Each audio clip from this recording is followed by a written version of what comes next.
modern human history, we know more about Chris Chan than we do any president of the United States. But even for the most dedicated Christorian, there are subjects that have become so oh my god, this sucks! Wait, what the fuck? That their existence has been lost to time.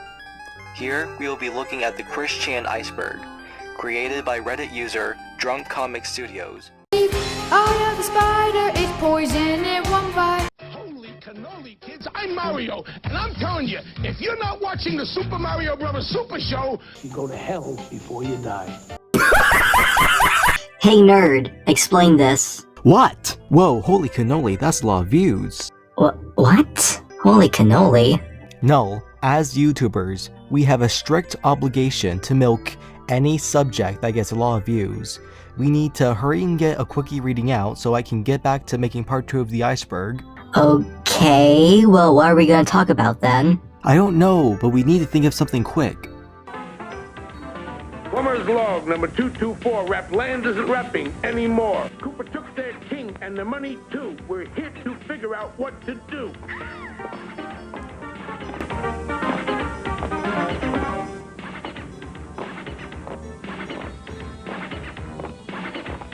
You go to hell. DJ Jamsta, otherwise known as Jamsta Sonichu.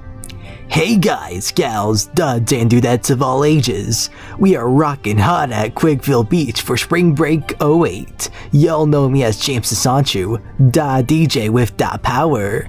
DJ Jamsta, laying it down. Do that voice again and I kick your ass. DJ Jamsta is a Sonichu DJ and a host on the KCWC radio station. His origins are unknown. Sonichu historians suspect he was plagiarized from a better comic. DJ Jamsta is known for using retro slang and making sexist remarks towards women. Even by Sonichu standards, he is particularly ridiculous looking. He looks kind of like if the beginning sequence to Saved by the Bell fucked Sonic the Hedgehog. One of the most notable traits Jamsta possesses is an odd lack of consistency in coloring across his body.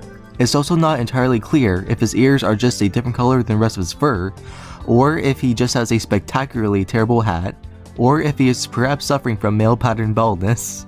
Of note, if they are his ears, then his headphones rest on the side of his head, far away from where anywhere they would be of any use. It is also notable that Jamsta has a fan-shaped tail, not seen in any other Sonichus. It is also colored in 3 bars that match his shirt, but no part of his actual body. According to Chris, DJ Jamsta and Lalisa both have normal typing, as they lost their electric abilities long ago, but make up for it in their musicality. Not cool. Jamsta is a symbol of what Chris thinks is cool, which is why he is so very uncool. He is pieced together from aged, tacky elements of the 90s that were perceived to be cool. Chris uses some of DJ Jamsta's lines in his future message. Like Chris trying to act with it, Jamsta sounds much more like a marketing executive parroting lines for credibility than an actual cool character, throwing, what Chris considers to be, trendy words into his speech without much logic, a lot like the character Poochie from The Simpsons. He also molested Punchy Sonichu, and that's no good. Criminal history. At the behest of the Idea Guys, a story arc was introduced where Jamsta was put on trial for sexually assaulting Punchy. No explanation was given to why Jamsta did this, as at no point before had he shown to be excessively lustful, violent, or attracted to men. Chris initially informed the public of this on Facebook in December of 2017. Ironically, Chris announced this in the same post he revealed Brendan Fraser was the new mayor of Quickville, months before the real Fraser would reveal he was sexually assaulted himself. Sonichu 13 goes into further detail about the events.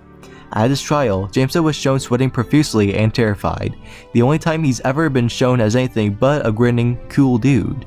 Chris pulled the strings and had Jamsta acquitted. The judge declared that everyone should learn to forgive and live in peace. Shortly afterwards, Quickville erupted in a full-scale riot. Chris speculated that this might have been because the people of the city might be homophobic. This riot was a major factor in the eventual fall of Quickville in the war against the Australian National Army. Age. Along with Lalisa Rosachu, DJ Jamsta Sonichu is somehow inexplicably older than the original Sonichu. His age is shown as 21 in the end of episode 17 in Sonichu issue number 8, while near the start of episode 18, which is set months after episode 17 occurred, Sonichu becomes 20 years old. This leaves a logical inconsistency. If Jamsta is older than Sonichu, wouldn't he name the species a Pokemon to which he and the rest of the male hedgehogs belong? Chris addresses this in a mailbag. Yes, that's correct. Jamsta and Lalisa hatched somewhere private, and their species was not classified with the professors until about 1990. Of course, Chris's explanation only created more questions. In fact, it makes even less sense than before. For example, it doesn't explain where Lalisa and Jamsta came from in the first place, how they met each other, or why is he running a radio station. Also, the implication that they were hatched together is somewhat problematic, and adds all manner of pseudo-incestuous undertones to their relationship.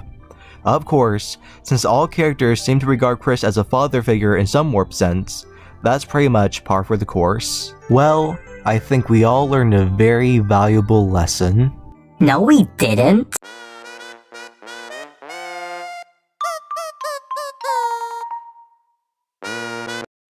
Holy cannoli, kids, I'm Mario, and I'm telling you, if you're not watching My channel. That's good.